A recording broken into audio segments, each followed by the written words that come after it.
우리는 오늘 일에 대한 개념을 좀 정리를 해볼 거예요. 여러분, 일이란 무엇일까요? 우리가 밥 벌어 먹고 살기 위한 하나의 수단이죠. 자, 그렇다면 일은 누구를 위한 것일까요? 나요? 아니면 너요? 사실 둘 다죠. 나는 시간을 희생해서 그걸 돈으로 바꿔요. 이게 우리 월급이에요. 그리고 내가 희생한 시간과 에너지를 통해서 누군가에게 또 필요한 서비스를 만들어내겠죠. 이건 너를 위한 거예요. 그러니까 결국 우리가 일을 하게 되면요, 너도 좋고 나도 좋고 우리 모두가 좋아지는 일이 생긴다는 거예요. 제가 좋아하는 프로그램들이 있어요. 생생정보통, 6시 내 고향, VJ 특공대, 생활의 달인과 같은 이런 좀 프로그램들을 보고 나면요, 거기에 자기 분야에서 특출한 장인들이 나오거든요. 이러한 장인들의 공통된 특징이 하나가 있는데, 자기 일에 대한 자부심이 넘친다는 거예요. 그리고 이런 자부심의 근원은 바로 손님들이라는 거죠. 그러니까 언젠가 제가 골목식당을 보면서 제주도에 연돈이라는 돈가스 집이 있거든요. 거기 사장님이 했던 이야기가 아직도 기억에 남아요. 굉장히 인상 깊었어요. 자기 입에 걸리는 이 고기를요, 손님상 앞에 내놓을 수가 없다는 거예요. 그러니까 당장의 이익을 바라기보다는 손님의 입을 즐겁게 하는 것이 사장님의 경영 철학이었던 거죠. 자, 그러나 간혹 장사를 하면서 양심을 찾아볼 수 없는 그런 사람들도 있어요. 한때 인터넷상에서 엄청나게 충격적인 사진이 하나 떠돌았죠. 중국의 한 김치 공장에서 굉장히 더러워 보이는 물에 배추를 절이는 거예요. 그러니까 심지어 이 절여진 배추가 녹슨 포크레인에 의해서 옮겨지고 있었던 거죠. 그리고 그 속에는 인부로 보이는 한 중년 남성이 상의를 탈의한 채로 거기 들어가 있었던 거예요. 이런 비상식적인 행위가 일어날 수 있는 이유가 뭘까요? 그러니까 오로지 자기 이윤 때문인 거예요. 자기 이익을 극대화시키기 위해서 이 말도 안 되는 짓을 하고 있는 거죠. 우리가 하나님의 사람이라면 앞서 말씀드린 이 두 가지의 경우 중에서 우리가 어디에 속해야 될까요? 너무나도 뻔한 이야기죠. 성경에서 일이란 단순히 먹고 사는 것 그 이상을 말해요. 사람은 일을 통해서요, 자기 존재를 확인해요. 하나님께서 맡겨주신 그 일을 통해서 나의 존재를 확인하는 거죠. 이것이 가능한 것은 하나님께서 우리의 자격을 직접 증명해 주시기 때문에 그래요. 우린 세상에서 나의 능력을 증명하기 위해 자격증을 따거나 자신의 업적과 성취를 포트폴리오로 이렇게 만들어내잖아요.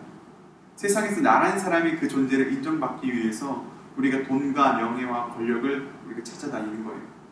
그러나 분명한 것은 하나님의 사람들은요, 이미 하나님께 인정을 받았다는 거예요. 우리가 하나님의 사람이 되어서 그 일에 임하는 순간 하나님께서 손수 우리의 자격을 증명해 주신다는 거예요. 하나님의 일을 하기에 합당한 사람이라고 이렇게 말씀하시는 거죠. 하나님과 연합할 수 있는, 하나님과 협업해 나가는, 하나님이 일을 믿고 맡길 수 있는 그런 사람이라고 하나님께서 직접 증명하시는 거예요. 자, 그래서 하나님의 사람들은요, 돈과 명예와 권력에 매일 필요가 없어요. 우리는 이 세상 것들보다 이미 더 좋은 것들을 받았거든요. 때문에 우리는 단순히 돈만 벌기 위해서 일하지 않아요. 세상에 나를 인정받기 위해서 일하지도 않아요. 그럼 무엇을 위해서 일할까요? 바로 사명을 따라서 일하는 거예요. 만약 그렇지 못하다면 일에 대한 온갖 불평과 불만이 우리를 쓸모없는 사람으로 만들어버릴 거예요. 오늘 본문에 포도원 일꾼들의 이야기가 나오죠. 아침 첫 타임부터 나와서 일한 사람들이 있고, 중간에 들어온 사람들이 있고, 또 나중에 일 끝날 때 와서 그냥 깔짝 일한 사람들도 있어요. 그런데 주인이 급여를 똑같이 주니까 첫 타임부터 나온 사람들이 불만을 토하는 거예요. 이건 자본주의 시장에서는 도저히 이해할 수 없는 상황이거든요. 공평하지가 못하잖아요. 그런데 사실 이 이야기는 포도원 일꾼들의 이야기가 아니에요. 포도원 주인의 이야기예요. 그러니까 주인의 관점에서 우리가 이 말씀을 봐야겠죠. 그렇다면 주인은요, 왜 급여를 똑같이 주었을까요? 왜 시급으로 따지지 않고 같은 금액을 일괄적으로 지급을 했을까요? 사실 주인이 지급한 급여는요, 그다지 큰 의미가 없어요. 한 데나리온이라는 이 구체적인 액수 자체가 오늘 이 이야기에서 그다지 큰 비중을 차지하지 못한다는 말이에요. 왜냐하면 포도원 주인은요, 사실 하나님이었고요. 포도원은 천국이었기 때문에 그래요. 따라서 천국에 들어간 시점에서부터 이미 모든 일꾼들은요, 새로운 생명이라는 구원을 보상으로 받은 거예요. 인간의 생명 앞에서 하루치 급여는 중요하지 않아요.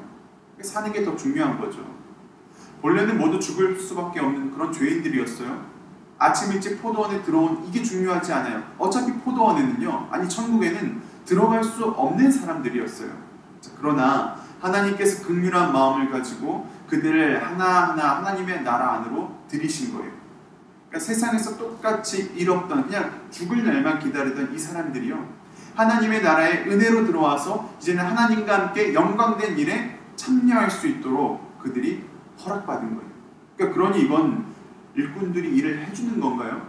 그들이 일을 해줬다고 그렇게 생각을 해야 되나요? 아니죠. 반대예요. 하나님께서 일할 수 있도록 허락해 주신 거예요. 하나님께서 함께 일할 수 있도록 그들의 자리를 만들어 주신 거죠. 자, 하나님의 사람들은요, 모두 구원받은 백성들이에요. 우린 세상이 줄 수 없는 가장 큰 보상을 이미 받았어요.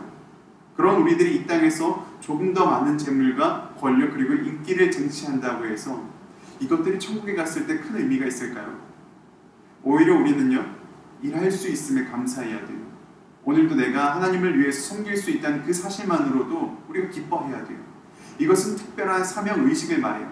일이 주는 보상보다 내가 그 일을 통해서 무엇을 할 수 있는지 여기 더 기대를 우리가 걸어야겠죠. 자, 지금 여러분이 보고 있는 이 영상은 누가 만든 것일까요? 물론 여기에 있는 배 목사, 제가 만들었어요. 하지만 저 혼자 이 영상을 만들 수 있었을까요? 아니요. 영상을 찍는 카메라, 편집하는 컴퓨터, 그리고 프로그램, 이미 수많은 인력이 여기 다 포함되어 있어요. 이 중에서요, 하나라도 없었다면 저는 오늘 이 영상을 만들지 못했을 거예요. 제가 카메라를 만들 수도 없고요. 그 재료가 되는 금속 부품 하나라도 제가 찍어낼 수 없기 때문에 각 사람의 역할과 능력이 이 세상에서 얼마나 중요한지 깨달을 수 있어요.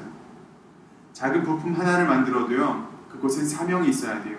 누군가 이 부품을 가지고 여러 가지 모양으로 생산적인 제품을 만들어낼 수 있도록 또 탁월한 능력을 가지고 최선을 다해서 우리가 일을 해야 되는 거죠.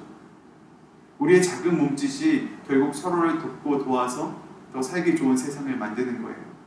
마침내 오늘 이 영상이 만들어질 수 있었던 것처럼 각자의 자리에서 우리가 최선을 다하길 바랍니다.